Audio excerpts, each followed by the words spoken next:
ಚಿಂಚೋಳಿಯನ್ನ ಗಡಿ ಭಾಗದ ಗ್ರಾಮವೆಂದು ನಿರ್ಲಕ್ಷ್ಯ ತೋರಲಾಗುತ್ತಿದೆಯೇ ಎಂಬ ಪ್ರಶ್ನೆ ಇದೀಗ ಗ್ರಾಮಸ್ಥರ ನಡುವೆ ಕೇಳಿ ಬರ್ತಿದೆ.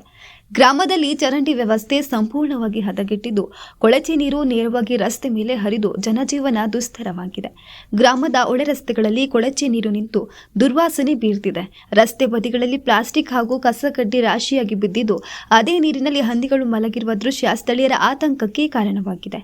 ಸಾಂಕ್ರಾಮಿಕ ರೋಗಗಳ ಭೀತಿ ಗ್ರಾಮವನ್ನು ಕಾಡ್ತಿದೆ ಎಂದು ನಿವಾಸಿಗಳು ಆರೋಪಿಸಿದ್ದಾರೆ. ಗ್ರಾಮ ಪಂಚಾಯಿತಿಯಲ್ಲಿ ಕಳೆದ 12 ವರ್ಷಗಳಿಂದ ಒಂದೇ ಪಿಡಿಒ ಕಾರ್ಯನಿರ್ವಹಿಸ್ತಾ ಇದ್ರು. ಮೂಲಭೂತ ಸಮಸ್ಯೆಗಳು ಮಾತ್ರ ಬಗೆಹರಿಯದಿರುವುದು ಸಾರ್ವಜನಿಕರ ಆಕ್ರೋಶಕ್ಕೆ ಕಾರಣವಾಗಿದೆ. ಅಧಿಕಾರಿಗಳ ನಿರ್ಲಕ್ಷ್ಯವೇ ಗ್ರಾಮ ಅಭಿವೃದ್ಧಿಗೆ ದೊಡ್ಡ ಅಡ್ಡಿಯಾಗಿದೆ ಎಂದು ಗ್ರಾಮಸ್ಥರು ದೂರಿದ್ದಾರೆ.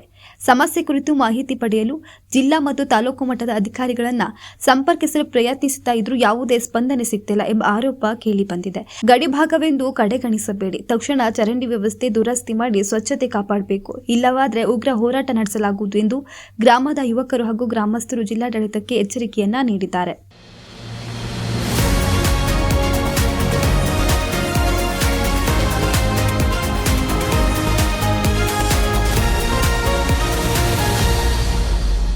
ಫಸ್ಟ್ ವೇವ್ ನ್ಯೂಸ್, ನಿಮ್ಮ ದಾರಿ ನಮ್ಮ ಜವಾಬ್ದಾರಿ.